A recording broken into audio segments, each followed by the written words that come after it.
مانتے ہیں کہ ہماری آنکھ دیکھنے میں غلطی کرتی ہیں اور کرتی رہتی ہیں، ہمارے کان سننے میں غلطی کرتے ہیں اور کرتے رہتے ہیں، ہمارے ہاتھ لینے میں، دینے میں، پکڑنے میں، لکھنے میں غلطی کرتے ہیں اور کرتے رہتے ہیں، ہمارے پاؤں چلنے میں غلطی کرتے ہیں اور کرتے رہتے ہیں، ہماری زندگی کا لمحہ گزرنے میں ہم اچھائیوں کے ساتھ ساتھ برائیاں بھی آتی رہتی ہیں، لیکن اس کو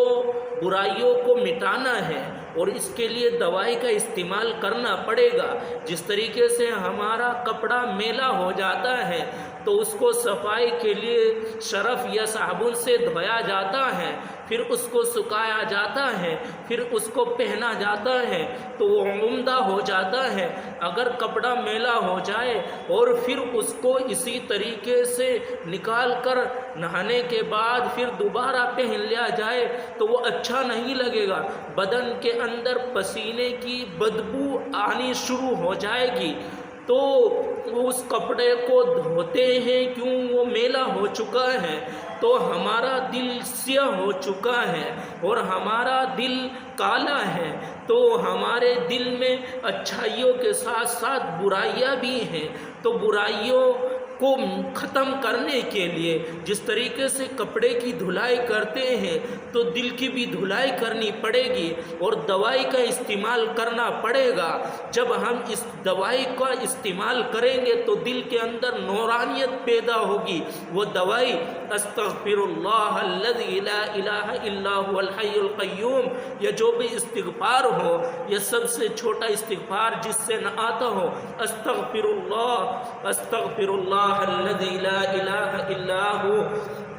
تو یہ ہم استعمال کریں گے تو اللہ تعالی ہمارے گناہوں کو معاف فرمائیں گے، اور استغفار کی برکت سے اللہ تعالی صغائر گناہوں کے ساتھ ساتھ کبائر گناہوں کو بھی معاف فرمائیں گے۔ یعنی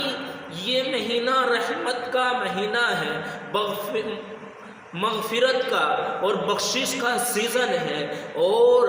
آج کی رات آنے والی آج 14 شعبان المعظم ہے، مغرب کے بعد 15 ہو جائے گی، یہ 15 شعبان شروع ہو جائے گی۔ اس رات میں اللہ تعالیٰ اپنی رحمتوں کو آسمان سے دنیا پر متوجہ فرما کر یہ اعلان کرتی ہے، رحمت اللہ تعالیٰ کی ہے، کوئی مشکل کشا ہے، کوئی روزی مانگنے والا ہے، کوئی پریشان حال جو اس کو وہ پریشانی کا سوال کرے، روزی کا سوال کرے اور میں اس کو روزی عطا فرماؤں، اور وہ اپنی مغفرت کا سوال کرے میں اس کو معاف کروں، وہ اپنے گناہوں کو لے کر میرے سامنے آئے گا تو میں اس کو معاف کروں گا۔ حدیث پاک میں آتا ہے کہ یہ بھی بات بتلا دوں کہ جو شخص دنیا والوں پر رحم کرتا ہے، درگزر کا معاملہ کرتا ہے، انتقام نہیں لیتا، بدلہ نہیں لیتا، معاف کرتا ہے، تو اللہ تعالیٰ آسمان پر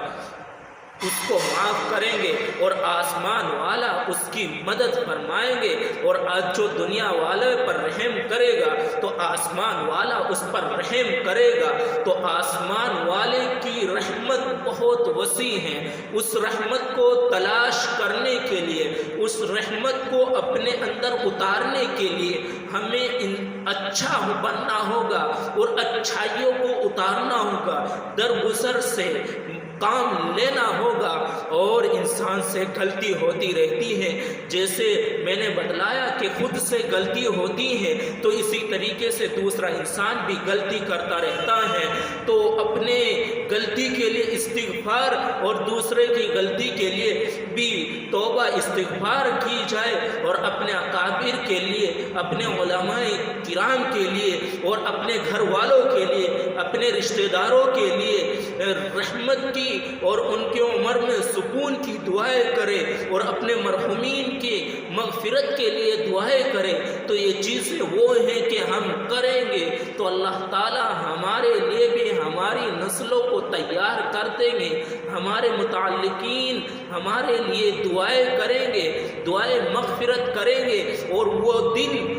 نفسی نفسی کا عالم ہوگا، اس میں کسی کا کوئی پرسان حال نہ ہوگا۔ اس وقت میں جو ہم نے کر لیا، جو اس رات میں ہم نے کر لیا، جو ان دنوں میں ان مہینوں میں کر لیا، اور نبی علیہ السلام نے فرمایا کہ شعبان میرا مہینہ ہے، رمضان اللہ کا مہینہ ہے، اور نبی علیہ السلام جب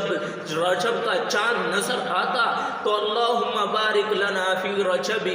شعبان وبلغنا الی رمضان، برکت کی دعائیں کرتے اللہ ہمیں رمضان تک پہنچا اور رجب اور شعبان کے مہینے میں برکت عطا فرما، اور ہماری عمروں کو اتنی لمبی کر کے ہم رمضان کو پرسکون سے ادا کر سکے، تراویح روزہ ادا کر سکے، رکھ سکے۔ اور اللہ کے نبی علیہ السلام 2 مہینوں کے اور کسی کے مسلسل روزے نہیں رکھتے تھے، رمضان کی تیاری کے لیے رجب اور شعبان میں کثرت سے آپ روزہ رکھتے تھے۔ اور حدیث پاک میں آتا ہے کہ یہ اللہ تعالیٰ اس قبیلہ قلب، ایک مکہ کے اندر ایک قبیلہ تھا کہ اس کے بکریوں کے بالوں کے برابر اللہ تعالیٰ بندوں کو معاف فرماتے ہیں۔ اب اندازہ کیجئے کہ ایک بکری کے اوپر، ایک بھیڑ کے اوپر کتنے بال ہوتے ہیں، گننے لگے تو گننے میں شمار نہیں ہو سکتے۔ تو اللہ تعالیٰ کی رحمت مغفرت بھانا ڈھونڈتی رہتی ہیں۔ تو اس رات میں ہم اپنے لیے دعائیں کریں اور اپنے متعلقین مرحومین کے لیے دعائیں کریں۔ اور ہاں یاد رکھیں، جیسا کہ اس سے پہلے بھی بتلا تھا کہ رات کو جاگنے کا مقصد یہ ہے کہ ہم اللہ کی عبادت میں لگے رہیں، اللہ کے ذکر میں لگے رہیں، اور اللہ کے ذکر میں لگ کر اپنی زندگی کو گزارے، نہ کہ خرافات میں، نہ کہ آتش بازی میں۔ اس سے بہتر تو ہم عشاء کی نماز پڑھ کر سو جائے اور فجر کی نماز جماعت کے ساتھ پڑھ لے تو یہ بہتر ہے، کیوں یہ رات بجٹ کی رات ہے، اس میں پورے سال کا بجٹ پیش کیا جاتا ہے، خوشی غمی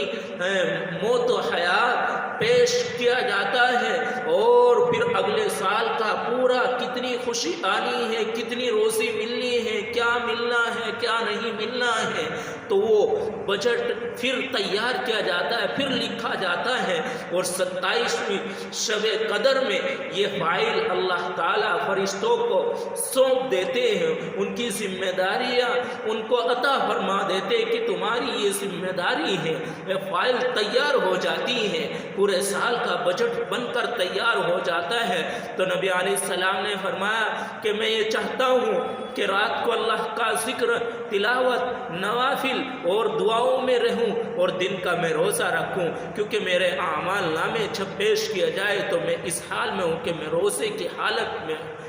میرے اعمال نامے پیش کیا جائے۔ تو روزے کا اہتمام کیا جائے اور اعتدال سے کام لیا جائے، افراط و تفریط سے بچا جائے، خرافات سے بچا جائے، آتش بازی سے بچا جائے، نبی علیہ السلام کی سنتوں کے مطابق، قرآن کریم کے مطابق اپنی زندگی کو گزارے۔ وما آتاکم الرسول فخذوہ وما نہاکم، جس چیز کا تمہیں حکم دیا گیا ہے اس کو لے لو۔ نبی علیہ السلام نے فرمایا، اور یہ قرآن کریم وما نہاکم عنہ، کہ جس سے روکا جائے تو اس سے رک جاؤ، اس سے باز آ جاؤ، اور اپنی زندگیوں میں اچھائیاں پیدا کرو۔ جب اچھائیاں پیدا ہوں گی تو ہماری زندگی پرسکون بنے گی۔ اللہ تعالیٰ سے دعا کرتا ہوں کہ اللہ تعالیٰ مجھے بھی اور آپ کو بھی ان باتوں پر عمل کی توفیق نصیب فرمائے، آمین۔ وآخر دعوانا الحمد للہ رب العالمین۔ السلام علیکم۔